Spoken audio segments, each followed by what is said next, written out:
Frères et sœurs, la substitution existe. Les textes de Exode, Dieu dit ceci: je viendrai tuer les gens en Égypte. Tous les premiers-nés seront morts, seulement les Égyptiens. L'ange de la mort, quand il arrivera, il va chercher le premier-né et il va les tuer. Mais s'il ne tue pas le premier-né des Hébreux, c'est qu'il y a quelque chose qui l'empêchera de les tuer. Et la chose en question, c'était quoi? La substitution. La nuit, ils avaient déjà tué. Ils avaient déjà donné des sacrifices. Ils ont pris le sang. Ils ont dit: la preuve de notre sacrifice est là.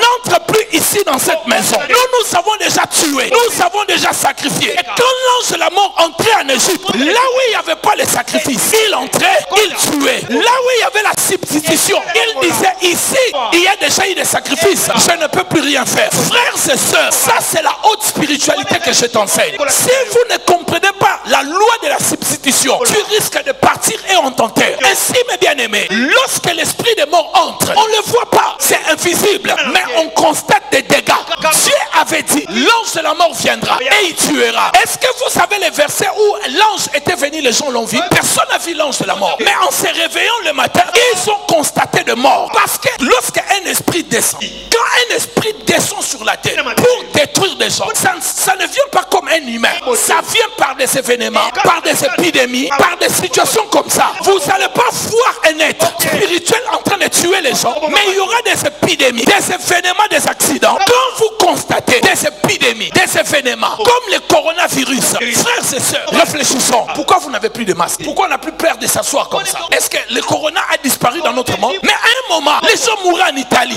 brûlaient les gens en Inde. Comment les gens mouraient comme ça? Parce que ce n'était pas une maladie seulement. C'était un esprit qui est descendu pour les sacrifices. Mais aujourd'hui, nous sommes là. À Paris, aujourd'hui, on monte on entre partout sans masque. Où est-ce que le corona est parti? Ça s'est affaibli. La conclusion d'aujourd'hui, ce n'est qu'une grippe. Alors, la grippe qui a tué les gens il y a 2 ans, c'était un esprit de mort et de sacrifices qui était venu dans le monde pour en finir avec les gens. Mais je déclare ici au nom de Jésus, lorsque ces esprits de mort entreront, les esprits de sacrifice et de substitution, cela ne nous touchera pas. Et c'est là au nom de... Dis Amen 13 fois. Ne jouez pas, frère. Dans Ésaïe 43 verset 4, Dieu a dit ceci: il donne les hommes à notre place. Parce que lorsqu'on vous cherchera, Dieu trouvera la substitution. C'est toi qui devais mourir. Dans ce texte, Dieu dit: il donne les hommes encore à notre place. En d'autres mots, c'est toi qui devais passer. C'est toi qui devais mourir. C'est toi qu'on devait mettre sous terre. Mais Dieu dit non. Comme tu n'es pas sacrifié, il faut la substitution. Je vais donner pas seulement un homme. Si la première substitution ne marche pas, je donnerai même des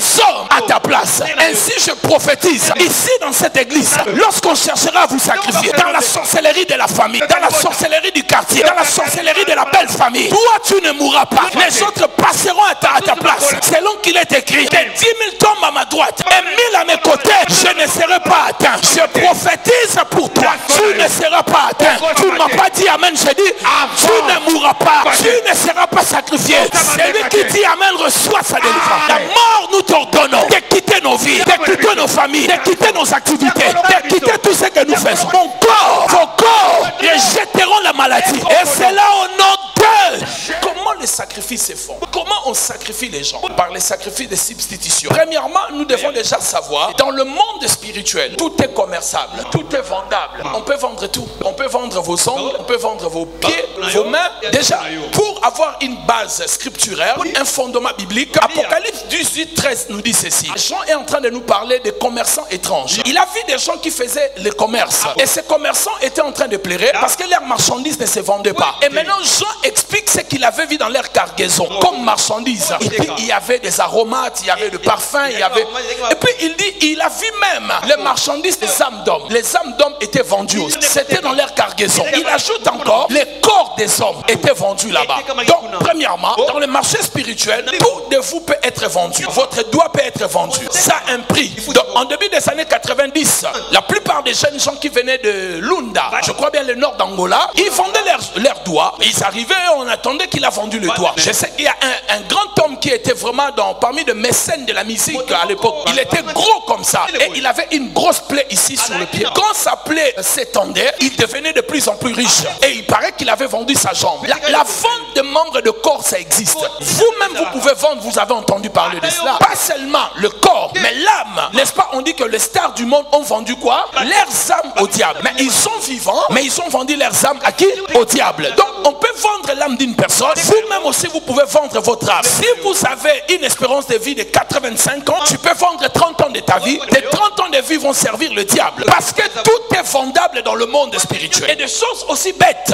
vous ne pouvez pas imaginer, peuvent être vendues. Je vous donne un exemple. Vous savez que le chevet, par exemple, ça peut être vendu dans le monde spirituel et dans le monde réel. Il y a des femmes qu'on a vendu leurs cheveux. Les cheveux ne poussent pas. Je parlais avec une de mes filles, je ne sais pas, ici ou ailleurs. Elle m'a dit, papa, c'est que tu as prêché. Et moi, les cheveux ne poussent plus. Depuis ce moment, mes cheveux restent sur place. Je lui ai dit, tu ne progresses pas dans la vie. Elle m'a dit, oui, papa. Et voilà. Pourquoi? Les cheveux symbolisent la gloire. Et très souvent, moi, je vous pose une question. Lors des deuils de famille, pourquoi on nous rasait les cheveux? Est-ce qu'on peut me donner une explication? Pourquoi on nous rasait les cheveux? C'était pourquoi? Première question. La deuxième question. Qu'est-ce qu'il faisait de nos cheveux? Jusqu'aujourd'hui, personne ne peut m'expliquer la raison ou les raisons pour lesquelles les cheveux ont été rasés et où est-ce que nos cheveux étaient partis. Vous voyez, or, les cheveux symbolisent la gloire. La gloire d'un homme, la gloire d'une personne, la force et la dignité d'une personne. Même dans le monde actuel, la barbe est comme les cheveux, c'est la virilité, la force. Ça symbolise la force. N'est-ce pas, quand on a coupé les cheveux de Samson, Samson a perdu sa force. N'est-ce pas, Dieu avait mis la force de Samson dans les cheveux. Qui m'a dit sur la Bible? Dans les livres d'Ézéchiel, je vous donnerai les versets. La Bible dit, quand l'esprit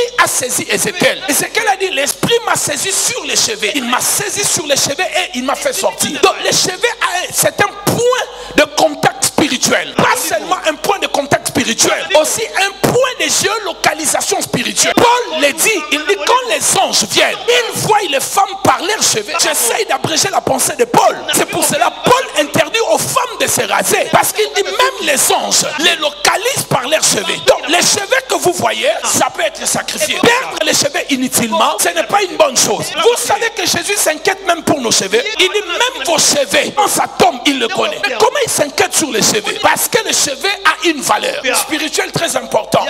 C'est la gloire de la vie d'une personne. C'est pour cela il y a, par exemple, les vœux des Naziréas. Les Naziréas, par exemple, c'était leur force se cachait dans les cheveux.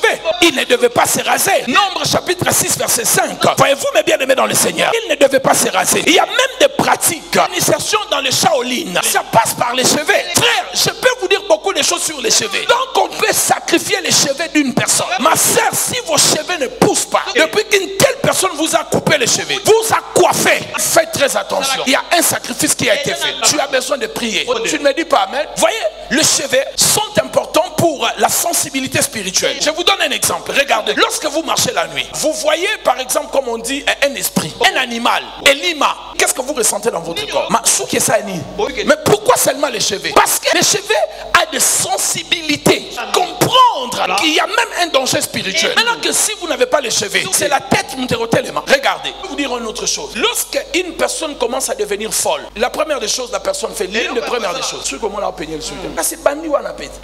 Ça touche la tête. Les cheveux là, on ne touche plus. Amen. Rasta boba. Vous voyez mes bien-aimés dans le Seigneur. Même, vous savez, même la coiffure change la vie d'une personne. Donc les cheveux peuvent aussi être sacrifiés dans le monde spirituel. Aujourd'hui, quand on va prier, les cheveux qu'on t'a rasé, tout ça, s'il y a quelqu'un qui utilise tes cheveux, non, cette personne là doit, aujourd'hui elle va recevoir le feu comme elle n'a jamais reçu.